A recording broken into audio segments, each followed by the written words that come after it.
Last time हमने यहाँ पे ये काम यहाँ तक कर लिया था अचीव, और अब हम ये करेंगे कि थोड़ा-सा ये जो एक्स्ट्रा स्पेसिंग आ रही है बॉटम पे, अगर आप ये देखें यहाँ बिल्कुल, तो यू कैन सी इट, हम ये डिटेक्ट करते हैं कि ये किस वजह से आ रही हैं। Can you see this UL का मार्जिन बॉटम, और हमें पता है कि यूएल टॉप बॉटम मार्जिन लेता होता है। तो हमने ये पहले भी कहा था कि हम एक ही दफ़ा कुछ स्टाइल्स को यहाँ जाके ना स्टैटिक में पैडिंग को भी 0 कर दें, ताकि हमें बार-बार सारी जगहों पे जाके मार्जिन और पैडिंग के साथ ना खपना पड़े, और यहाँ से पैडिंग हटा दें। तो ये जो एक्स्ट्रा स्पेसिंग है ना, वो खत्म हो जाएँगी।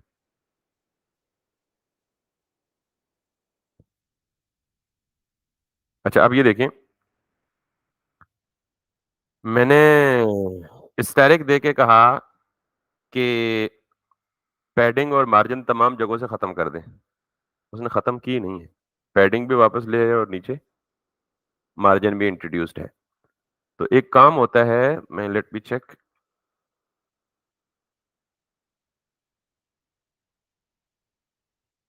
अब ये जो इम्पोर्टेंट का कीवर्ड मैंने लिखा है ना, ज़रा दोबारा देखिएगा। मैंने कहा जी कि स्टैटिक, स्टैटिक का मतलब होता है ऑल, जितने भी एलिमेंट्स हैं, उन तमाम को जो डिफ़ॉल्ट प्रीसेट, आपको पता है डिफ़ॉल्ट प्रीसेट अक्सर क्या होते हैं, या पैडिंग होती है या मार्जिन होता है। तो मैंने कहा वो 0 कर दो, लेकिन उसने उसको मेरी बात नहीं सुनी। इसका मतलब ये है कि यही स्टाइल्स जो है ना, ये कोई और स्टाइल शीट या बूटस्ट्रैप की या ब्राउज़र प्रीसेट, वो ज़्यादा, यानी उसको ज़्यादा अहमियत दे रहा है, मेरे दिए हुए स्टाइल को ज़्यादा अहमियत नहीं दे रहा है। तो ऐसे केस में आप एक्सक्लेमेशन मार्क के साथ यहाँ क्या लिख दें? इम्पोर्टेंट। इम्पोर्टेंट का मतलब ये है कि यार बाकी सबको इग्नोर करो, जो मैं कह रहा हूँ वो करो। ठीक है? अब आप वापस आएँगे, पैडिंग भी खत्म हो गई और मार्जिन भी खत्म हो गया। समझ आ गई बात? अब आप वापस आएँ और ये देखें, ये जो कलर है ना, ये ब्लू है, मुझे ये भी व्हाइट करना है। तो ये कलर किसका है? बेसिकली एंकर का होगा। तो मैं ये चाहता हूँ कि यहीं पे अगर देख के देखूँ, कलर, और आपको पता है अब मैं कलर वैल्यूज़ नहीं दूँगा बल्कि वेरिएबल्स दूँगा, ठीक है? व्हाइट, तो ये व्हाइट कलर किस पे अप्लाई होगा? बेसिकली एंकर के। तो लेट्स सी, ये एंकर है और मैं इसको दे दूँ कलर व्हाइट। ठीक हो गई बात? अब ये जो आइकन्स है ना, ये वाले आइकन्स, ये रिप्लेस करके हमने अपने आइकन्स लगाने हैं। ठीक है? तो हमारे पास अपने आइकन्स ऑलरेडी मौजूद हैं। So let's do that. पहला कौन-सा चाहिए हमें? इंस्टाग्राम का। तो मैंने यहाँ से इंस्टाग्राम कॉपी किया, यहाँ आया और यहाँ आके फर्स्ट में लगा दिया इंस्टाग्राम। अप्लाइड, कलर हम बाद में चेंज कर लेंगे। Instagram apply. दूसरे नंबर पे हम डिज़ाइन में देख लेते हैं क्या है।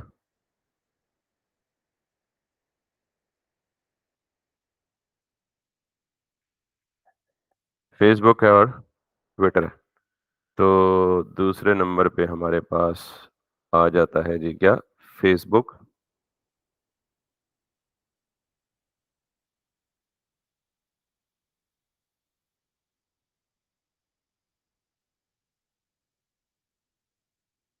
तीसरे नंबर पे हमारे पास आ जाता है जी, यहाँ पे Twitter.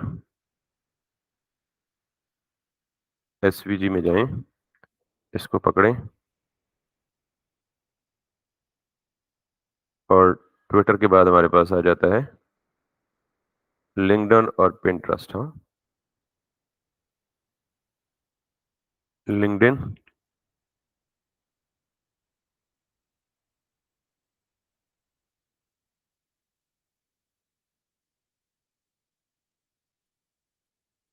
And then the last one is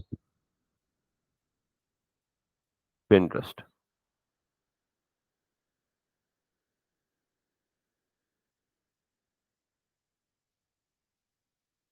Let's see. Let's go back here. All icons are updated. And now what we need to do is कि हमें इनको करना है fill. सबको क्या देना है हमें? Fill white. जैसे ये है तो मैंने इसको उठाया, यहाँ पे रखा, सॉरी,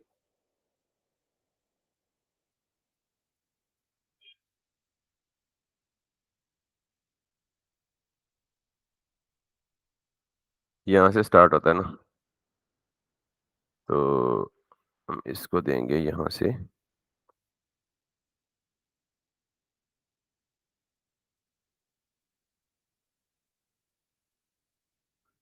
यहाँ पाथ के बाद एक ये वाला पाथ है, आल्ट दबा के आप मल्टीपल सेलेक्ट कर सकते हैं, ये वाला पाथ, ये वाला पाथ और ये वाला पाथ, और इन सबको फिल दे दें वाइट, कंट्रोल एस और यहाँ पे आ जाए।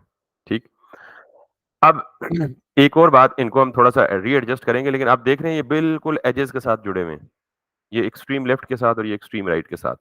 तो हमारे पास बूटस्ट्रैप में एक ऑप्शन होता है कि कंटेनर, कंटेनर की क्लास क्या करती है, कंटेंट को पेज के सेंटर पे ले आती है। तो मिसाल के तौर पे अगर मैं इसको पूरे हेडर को उठाऊं या टॉप सोशल बार को उठाऊं और इसको कट करूं और इसे एक डिव में रैप कर दूं, जिस डिव का नाम क्या है, कंटेनर, और इस कंटेनर की वजह से ये सारा कंटेंट किधर आ जाएगा, सेंटर में आ जाएगा। ठीक हो गया? This is class container.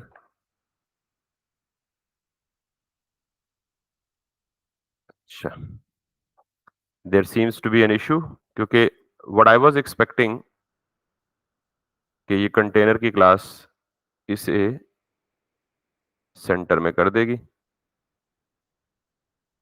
Max width,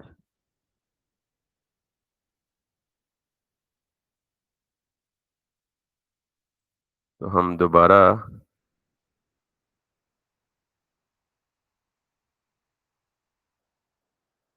इसको यहाँ करते हैं और मैं एक चीज छोटी सी टेस्ट कर लूं, फिर मेन में आके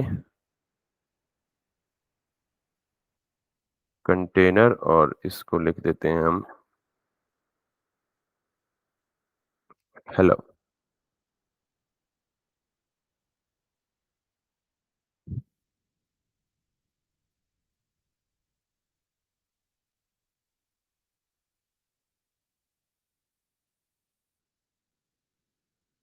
और इसको लिख देते हैं जी MX ऑटो।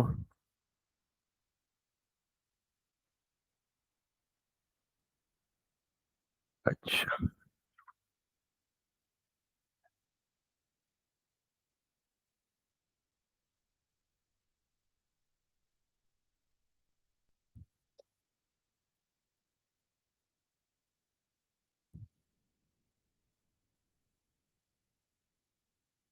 हमने बूटस्ट्रैप ऐड किया हुआ है इसमें 5.3 और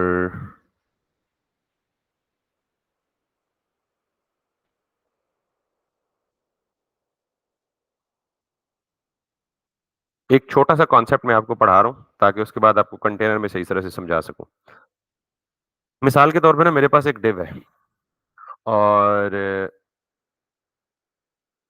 उस डिव का नाम है जी फॉर एग्जांपल टेस्ट, यानी क्लास उसकी टेस्ट है, और मैं इसके अंदर कुछ लिख रहा हूँ lorem ipsum, just to avoid any confusion जो आपको आ सकती है। मैं टेस्ट को जाके स्टाइल, इसको मैं मिटा दूंगा बाद में, ठीक है, मैं टेस्ट को जाके स्टाइल देता हूँ, सबसे पहले इसको देता हूँ जी background colour which is red. तो चूंकि ये ब्लॉक लेवल एलिमेंट है, इस रेड को सिर्फ देखना है, ऊपर ब्लू को थोड़ी देर कर, चूंकि ये डिव ब्लॉक लेवल एलिमेंट है तो डिव क्या आ जाएगा, 100% यानी फुल विड्थ ऑक्यूपाई करेगा, जो उसने कर ली है। अगर मैं इसकी विड्थ को रिस्ट्रिक्ट कर दूं और मैं इसे कह दूं ये विड्थ है, लेट्स सपोज 800 पिक्सल्स, ठीक। अब मैं ये चाहता हूं कि ये जो डिव है ना रेड कलर की, ये स्टार्ट कहां से हो रही है? लेफ्ट से। मैं चाहता हूं कि राइट पे जितनी स्पेस है ना, वो कहां आ जाए? स्टार्ट में आ जाए। यानी ये रेड कलर की डिव किधर आ जाए? एंड पे आ जाए। और स्पेस किधर आ जाए? स्टार्ट पे आ जाए। तो इसके लिए मैं इसे दे सकता हूं मार्जिन लेफ्ट ऑटो, सॉरी,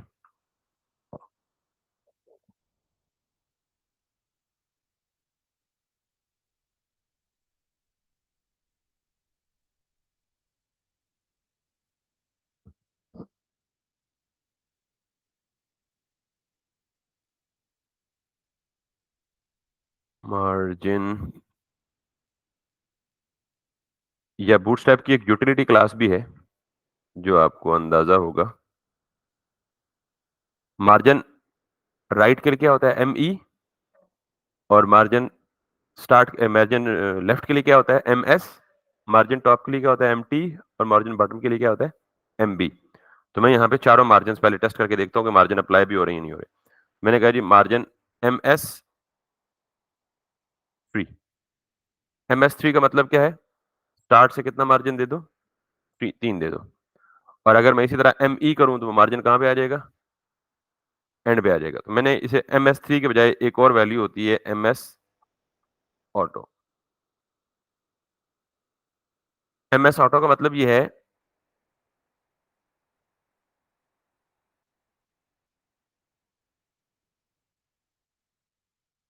ये सारी की सारी स्पेस एंड पे है ना, तो अगर मैं इसको स्टार्ट में लेके जाना चाहता हूं तो मैं क्या करूंगा? इसे एमएस ऑटो। एमएस ऑटो का मतलब ये है कि मार्जिन स्टार्ट यानी ये जितनी रिमेनिंग स्पेस है उसको उठा के कहां ले आओ? लेफ्ट पे ले आओ। अब अगर मैं यहां पे आपको इंस्पेक्ट करके दिखाऊं कि इसने किया एमएस ऑटो के साथ, ये देख रहे हैं, मार्जिन लेफ्ट ऑटो, और साथ में इसने क्या लगाया हुआ है? इंपॉर्टेंट। अब इसका मतलब है ये किसने लगाया हुआ है? बूटस्ट्रैप ने। तो ये जो मैं मार्जिन लेफ्ट दे रहा था वो क्यों अप्लाई नहीं हो रहा था? यानी अगर मार्जिन लेफ्ट दूं तो ये अप्लाई नहीं हो रहा।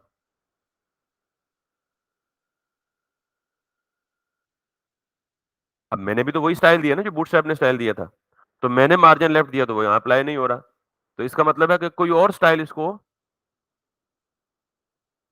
अपनी इंस्ट्रक्शन दे रहा है कि मेरी इंपॉर्टेंस करो। तो अगर मैं इसे चाहता हूं कि मेरी इंपॉर्टेंस लो या मेरे स्टाइल को इंपॉर्टेंस दो, तो मैं क्या लिखूंगा साथ में? Importance, important. ठीक होगी बात? तो इंपॉर्टेंट का कीवर्ड हम तब लिखते हैं जब हमें अपना स्टाइल ओवरराइड करवाना होता है जबरदस्ती। समझ आइए बात? तो दिस इज व्हाट। अब मैं ये बताना मार्जिन लेफ्ट नहीं चाह रहा था, सिर्फ ये बताना चाह रहा हूं कि अगर मार्जिन लेफ्ट ऑटो करेंगे तो सारी की सारी अवेलेबल स्पेस किधर आ जाएगी? लेफ्ट पे आ जाएगी। अगर मार्जिन राइट ऑटो करेंगे तो सारी की सारी स्पेस किधर चली जाएगी? राइट पे चली जाएगी। अगर मार्जिन राइट भी ऑटो कर दें और मार्जिन लेफ्ट दोनों ऑटो कर दें, फिर क्या होना चाहिए? वो दोनों आपस में लड़ेंगे ना। मार्जिन राइट कह रहा है नहीं मैंने सारी स्पेस राइट पे देनी है, लेफ्ट कहेगा जी नहीं मेरी सारी स्पेस लेफ्ट पे देनी है। तो मैंने कहा जी दोनों ऑटो कर दो, मार्जिन लेफ्ट भी ऑटो कर दो, मार्जिन राइट भी ऑटो कर दो। तो क्या कहेगा कि चलो यार लड़ते नहीं है, आधी आधी कर लेते हैं। तो जितनी भी रिमेनिंग स्पेस होगी वो आधी लेफ्ट साइड पे आ जाएगी और आधी राइट साइड पे आ जाएगी। तो ये तो मैं कर रहा हूं मैनुअल। इसके लिए बूटस्ट्रैप की क्लासेस अवेलेबल नहीं है। जैसे मैंने आपको कहा कि अगर मैं यही, अब देखें बाय डिफॉल्ट ये स्टार्ट में आ रही है ना, अब मुझे इसे एंड में लेके जाना है तो क्या करूंगा? M S auto. M S का मतलब मार्जिन स्टार्ट ऑटो। और अगर मुझे ये स्टार्ट में लेके आनी है तो मैं क्या कहूंगा? M E auto. अगर मुझे सेंटर में लेना है तो मैं क्या कहूंगा, mx, mx का मतलब क्या है, x एक्सिस ना, कि x एक्सिस का मतलब क्या होता है, left B auto right B, तो ये किधर जाएगी डिव, सेंटर में। तो अब अगर मैं यहाँ पे इसको रिफ्रेश करूं तो ये मेरी डिव जो है वो शार्प पेज के सेंटर पे आ गई। यहां तक क्लियर हो गया? तो ये सेपरेट कॉन्सेप्ट इसलिए समझाना था कि मैं ये उस ऊपर वाले के ऊपर अप्लाई करने जा रहा हूं। तो अब ये सेम काम मैंने किया है। बूटस्ट्रैप में कंटेनर नाम की एक पहले से क्लास मौजूद होती है, मैंने वो दे दी। जब मैंने वो दी तो इसने क्या किया, इसकी विड्थ को घटा दिया। वैसे तो मेरे ख्याल में इस कंटेनर के साथ बूटस्ट्रैप की, जब भी आपको कोई चीज कंफ्यूज करे ना, आप इंस्पेक्ट करके देख लें कि वो कंटेनर क्या स्टाइल उठा रहा है। तो ये देख रहे हैं कंटेनर क्या स्टाइल उठा रहा है, उसने उसको विड्थ कितनी दे दी है, 1140। और मजे की बात यह है कि जब आप स्क्रीन छोटी करेंगे तो बूटस्ट्रैप उस कंटेनर की विड्थ को भी इफेक्ट डालेगा, छोटी बड़ी करता रहेगा। देखें, इस स्क्रीन पे आके उसने कंटेनर की क्लास को कितनी विड्थ दे दी, 540। इस स्क्रीन पे आके उसने कंटेनर को कितनी विड्थ दे दी, 100%। तो इसका मतलब यह है कि कंटेनर किसकी क्लास है, बूटस्ट्रैप की। अब हमें यह देखना है कि कंटेनर की क्लास में विड्थ के अलावा और कौन सा स्टाइल अप्लाई हुआ है। तो ये देखिए, ये कंटेनर में विड्थ अप्लाई हुई है, और इधर अगर आप आए तो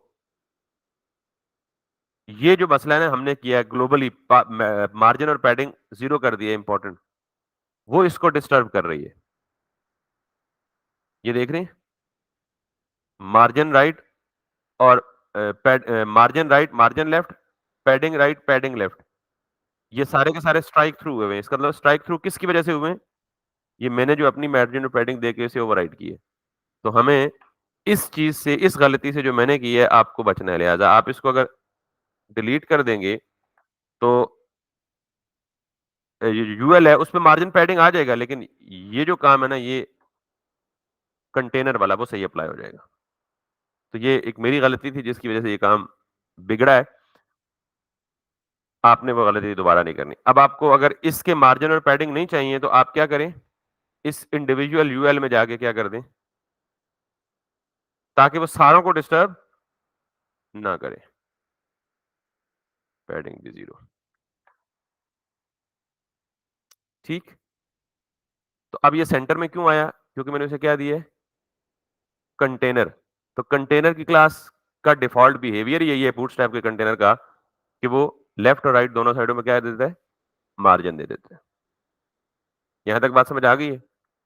अब हमारा जो डिजाइन है उसमें देखें, ये तो ठीक है, ये जो ब्लू कलर है ये पूरी स्क्रीन पे आनी चाहिए। सिर्फ जो उसके अंदर कंटेंट है ना, वो कंटेनर के अंदर आना चाहिए। सिर्फ जो कंटेंट है वो किसके अंदर आना चाहिए, कंटेंट का मतलब ये स्टार्ट हो रहा है ना, ओपनिंग आवर्स और ये एंड विद इंटरेस्ट, इसको मैंने रिस्ट्रिक्ट करना है कंटेनर में। तो अब सवाल ये है कि अगर मैं यहां पे कोई चेंज करूंगा तो फिर मसला खराब हो जाएगा। क्यों? क्योंकि टॉप सोशल बार जो है वो दोनों यूएस का इमीडिएट पेरेंट होना चाहिए। क्यों इमीडिएट पेरेंट होना चाहिए? क्योंकि वो डिस्प्ले फ्लेक्स है ना। तो दोनों यूएस आमने सामने तभी आएंगे जब इनका फॉरेन पेरेंट कौन होगा, टॉप सोशल बार। तो इसका मतलब ये हुआ कि ये जो कंटेनर है ना, ये तो मेरी पूरी की पूरी टॉप सोशल बार को क्या कर रहा है, उसकी विड्थ को रिस्ट्रिक्ट कर रहा है। तो मैं ये तो नहीं चाहता। मैं ये चाहता हूं कि मैं यहां पे इस कंटेनर के बाहर एक और रैपर दे दूं, टॉप सोशल बार रैपर। ये क्यों दिया बताता हूं। इसके अंदर मैंने सारा कुछ, मुझे टॉप्स नेप बार सोशल के अंदर जो कॉन्टेक्ट है ना, उसको किधर लाना था, कंटेनर के अंदर लाना था। लेकिन जो बैकग्राउंड कलर है उसको किधर लाना था, पूरी स्क्रीन के ऊपर। तो कंटेनर अप्लाई करने की वजह से टॉप सोशल बार का कलर किधर आ गया, रिस्ट्रिक्ट हो गया। तो मैं सिर्फ कलर बजाय इस पे अप्लाई करने के उस डिव पे अप्लाई करूंगा जो कंटेनर से बाहर है, लेकिन जो कंटेंट है वो किसके अंदर रहेगा, कंटेनर के अंदर ही रहेगा। तो अब मैं इसको टारगेट करता हूं और यहां पे जाके सिर्फ यहां से बैकग्राउंड कलर उठाता हूं और यहां अप्लाई कर देता हूं।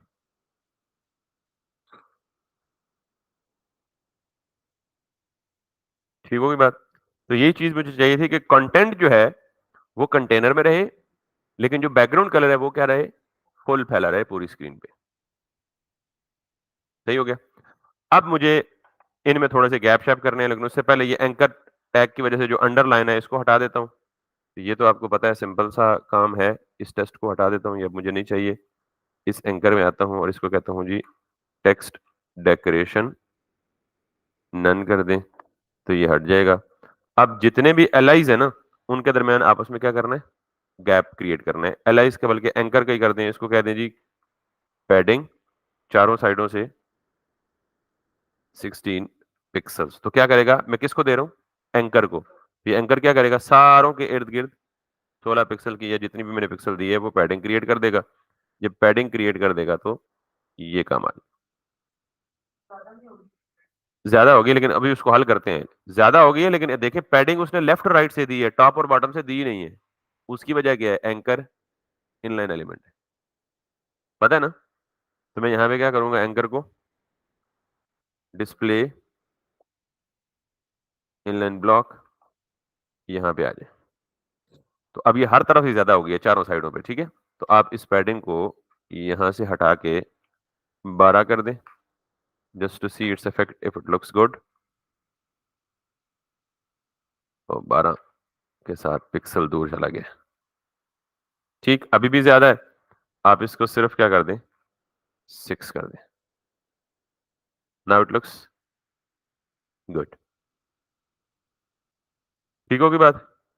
अब आप इन आइकन्स को देखें तो ये आइकन्स बाकी तो ठीक लग रहे हैं, फेसबुक वाला आइकन थोड़ा सा कंपैरेटिवली क्या है, बड़ा लग रहा है। तो एक हाल तो ये है कि आप जाएं और फेसबुक के आइकन को रीसाइज कर लें। मैंने कल आपको बताया था कि एसवीजी इमेज को रीसाइज किया जा सकता है, ठीक, लेकिन वो लंबा काम है। कर सकते हैं वैसे, या आइकन ही दूसरा ले लें, चेंज करके ले लें।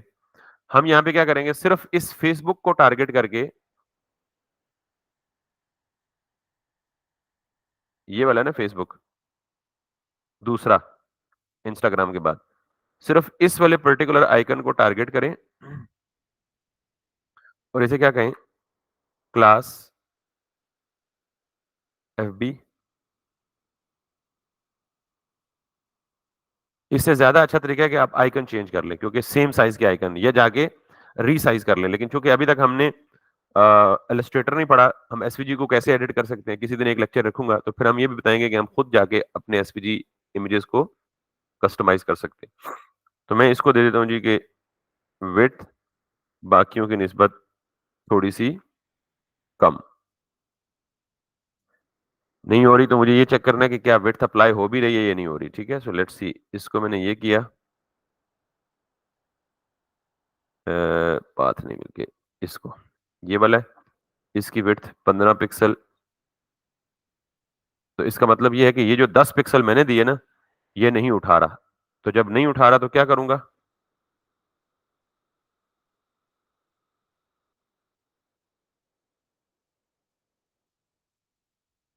समझ आ गई बात? अब उसने नहीं उठाई तो हमने कहा ठीक है, फिर हम जबरदस्ती कर सकते हैं। लेकिन असल तरीका ये है कि एसवीजी आइकन सारे सेम साइज के बना के लाएं तो ज्यादा बेहतर तरीका है। तो अब ये जो टॉप बार है ना, एटलीस्ट ये हमारी एग्जैक्टली इस तरह से लग रही है। ठीक, और अगली बात, ये सारे के सारे क्लिकेबल होने चाहिए, क्योंकि नॉर्मली जब सोशल लिंक्स होता है इसका मतलब इस पे क्लिक करें तो कहां जाना चाहिए, इंस्टाग्राम पे। इस पे क्लिक करेंगे तो कहां जाना चाहिए, फेसबुक पे। इस पे क्लिक करेंगे तो कहां जाना चाहिए, ट्विटर पे। इस पे क्लिक करेंगे तो इस पे, पिंटरेस्ट पे। इस पे क्लिक करेंगे तो आपके फोन का डायलर पिक होना चाहिए। डायलर का मतलब है कि नंबर डायल हो जाना चाहिए। और इस पे क्लिक करेंगे तो इस पे कुछ नहीं होना चाहिए, क्योंकि ये सिर्फ ओपनिंग आवर्स लिखा। अगर यहाँ एड्रेस होता या ईमेल होता तो फिर उस क्लिक पे हम क्या ओपन करवा देते, ईमेल ओपन करवा देते। भारत, तो अभी तक हमारा ये काम ओके है।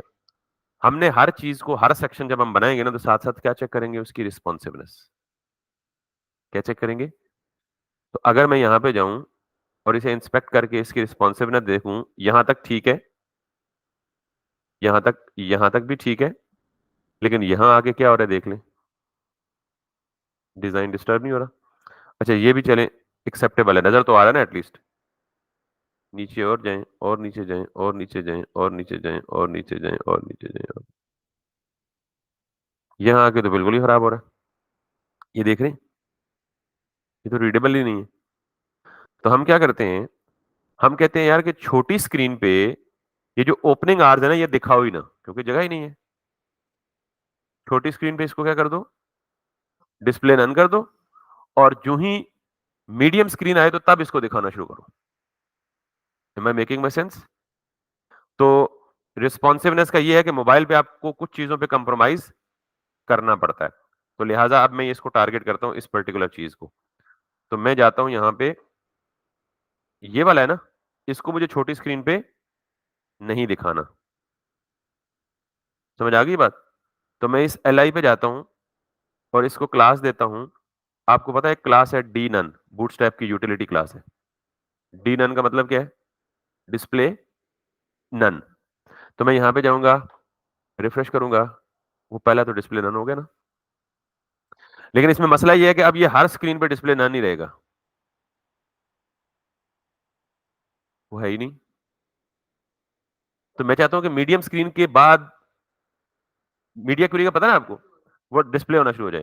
तो मैं यहाँ पे दोबारा लेके जाऊंगा, बल्कि यहाँ पे जाके कहूंगा ठीक है जी, display none, by default display none रखो। डी एमडी के एमडी स्क्रीन पे जो डिस्प्ले है उसको वापस किधर कर दो, ब्लॉक कर दो। होगी ना मजे की बात? छोटी स्क्रीन पे शो नहीं हो रहा और बड़ी स्क्रीन पे जाके शो हो रहा है। हो गया ना रिस्पॉन्सिव? अच्छा अब एक और मसला है।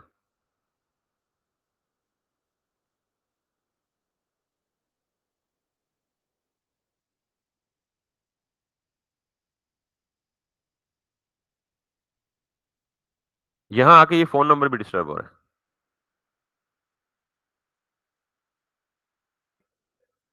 तो मैं चाहूंगा कि यार ये जो चीज है ना, ये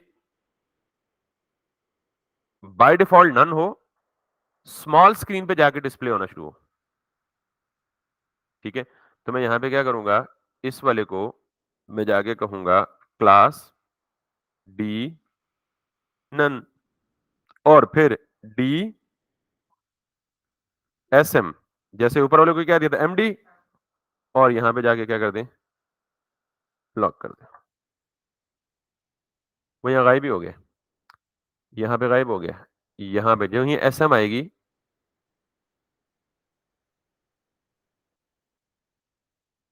एस एम 576 पे आती है, आपको पता है? अभी तक हम कितने पे खड़े हैं, 513 पे। इंटरेस्टिंग। और इंटरेस्टिंग, कहीं भी किसी भी स्क्रीन पे गायब नहीं हो रहा। अब आप ये कहते हैं नहीं यार, यहां से नीचे गायब ना हो, लेकिन फोन का आइकन आ जाए, ये पूरा फोन नंबर पूरा नहीं आ रहा ना, ये पूरा नंबर लिखा हुआ 092, ये तो इसको तो काफी स्पेस चाहिए। यहाँ पे सिर्फ और सिर्फ क्या आ जाए, फोन का आइकन आ जाए। गायब क्या हो, सिर्फ ये नंबर गायब हो, ताकि पता चले फोन नंबर, यानी इस पे क्लिक करे तो टैप तो हो जाए। तो मैं क्या करूंगा, मैं बजाय इसको नन करने के, एल आई को, मैं सिर्फ इस वाले को करूंगा, नंबर को।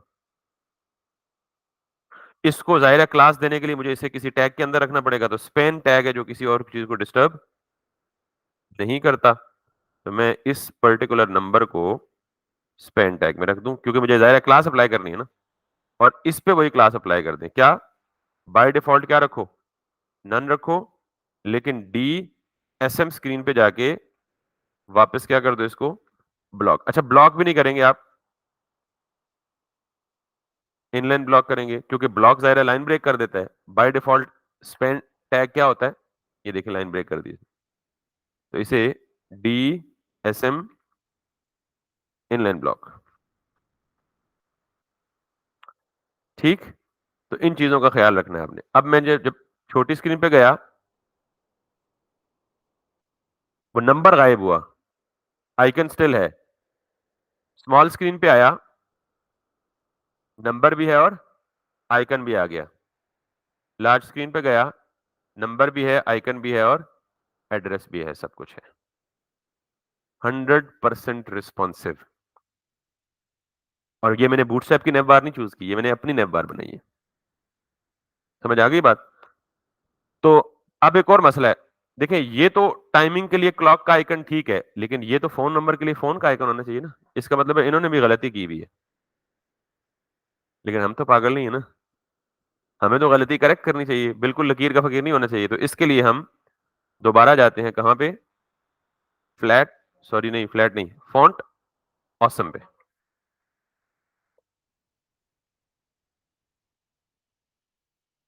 आइकन्स पे और फोन पे या मोबाइल पे।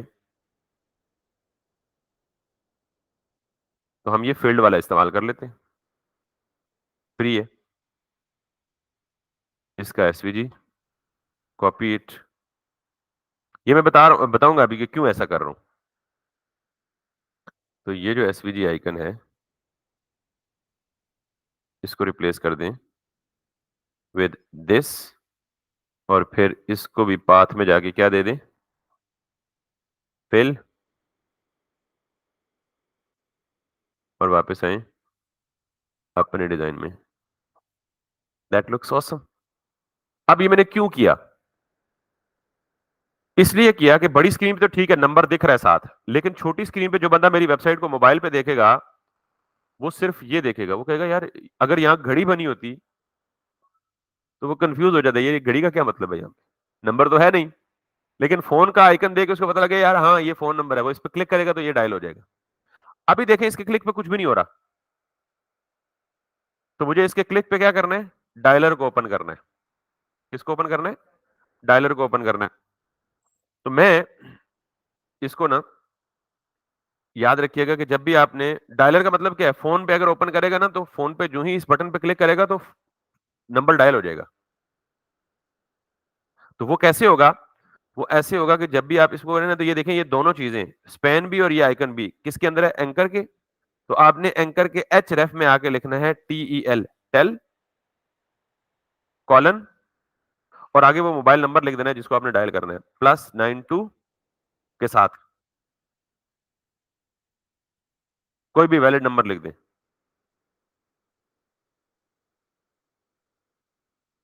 अब जरा देखिएगा होगा क्या। इसमें मैंने क्लिक किया, नहीं रिफ्रेश किया, इस पे मैंने क्लिक किया तो ये डायलर ओपन हो गया।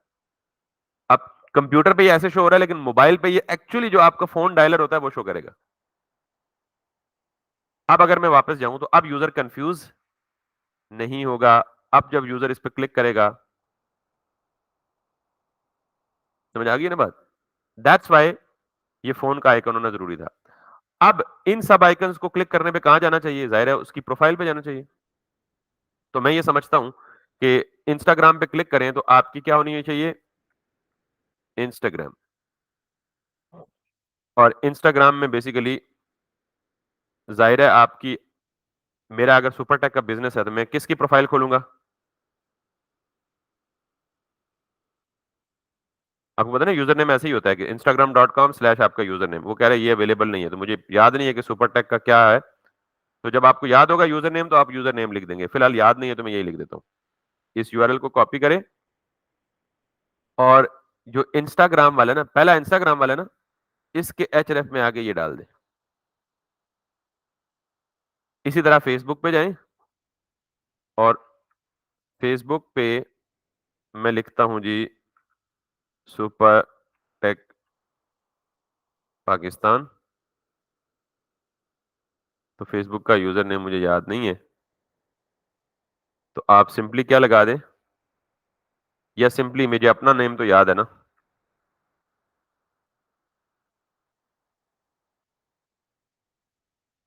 तो ये देख रहे हैं मेरा यूजर नेम आ गया। तो आप इसको क्लिक करें, यानी कॉपी करें, और सेकंड एचरेफ में जाके आप ये डाल दें। अब इससे होगा क्या? इससे होगा ये कि जब आप इस पे क्लिक करेंगे, इंस्टाग्राम पे चले गए, इस पे क्लिक करेंगे तो मेरी प्रोफाइल पे चलेंगे।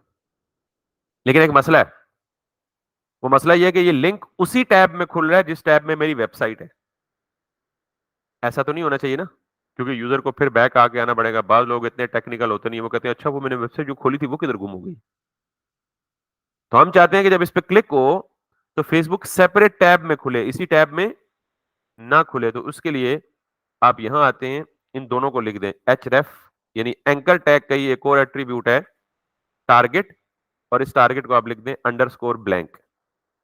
इसी तरह इस पे भी आ जाएं और इसको लिख दें टारगेट और अंडरस्कोर ब्लैंक। और अब आप वापस जाएंगे तो अब आप इसको ओपन करेंगे तो ये सेपरेट टैब में खुला है, अपना टैब उधर ही ओरिजिनल। और अगर आप फेसबुक पे क्लिक करेंगे तो फेसबुक भी सेपरेट टैब पे खुलेगा, अपना टैब। समझ आई बात? इसी तरह आप जाएं और ट्विटर का ले लें। आपको पता है हर कंपनी की अपनी ऑफिशियल फेसबुक पेज होता है, ट्विटर पेज होता है। तो कंपनीज ये चाहती हैं कि हमारी वेबसाइट पे हमारी अपनी, अगर मैं यहां पे जाऊं ट्विटर पे लॉगिन कर लूं,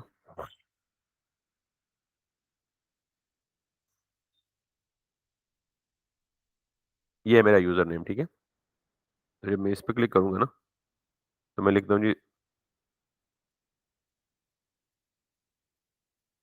ठीक, दिस इज मी। तो इसका मतलब है कि मुझे ये वाली चीज कॉपी करनी है और तीसरे नंबर पे है ट्विटर और इसको साथ देना है टारगेट ब्लैंक।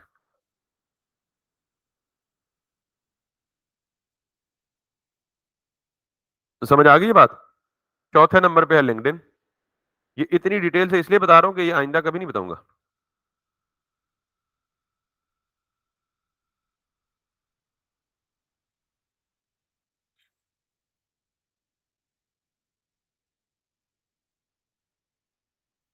तो लिंक्डइन पे मुझे अपना इनाम याद नहीं है तो मैं लिहाजा जस्ट लिंक्डइन डाल देता हूँ।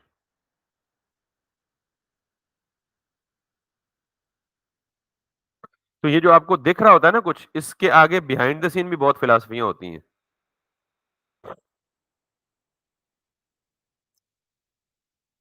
तो पिंटरेस्ट पे शायद मेरा अकाउंट है या नहीं है पता नहीं। है जी, मैं तो छा गया हूँ, हर जगह पे मेरा अकाउंट है। ये पिंटरेस्ट का ये एस डी अलियास है।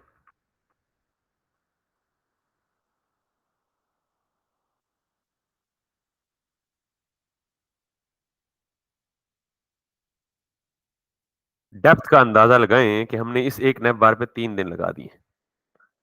लेकिन जो चीजें आपने पढ़ी हैं, जो कॉन्सेप्ट पढ़े हैं ना, वो बहुत इंपॉर्टेंट है। और this is highly professional approach. Phone number is being dialled, Instagram opened, Facebook opened, Twitter opened, LinkedIn opened, Pinterest opened,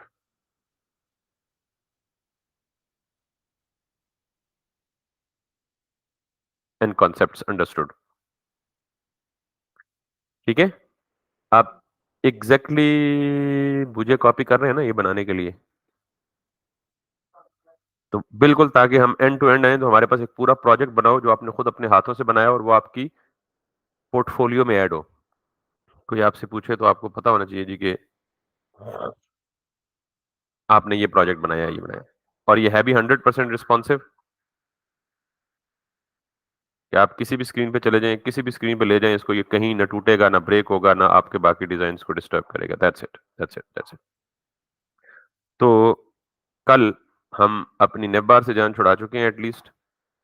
कल हमने ये वाली नेप बार बनानी है। It's very simple in the sense कि ये हमने बेसिकली बूटस्ट्रैप की नेप बार को उठाना है और इसी को कस्टमाइज करना है। यहां तो कोई मसला है तो बता दे, otherwise we are good. Thank you very much.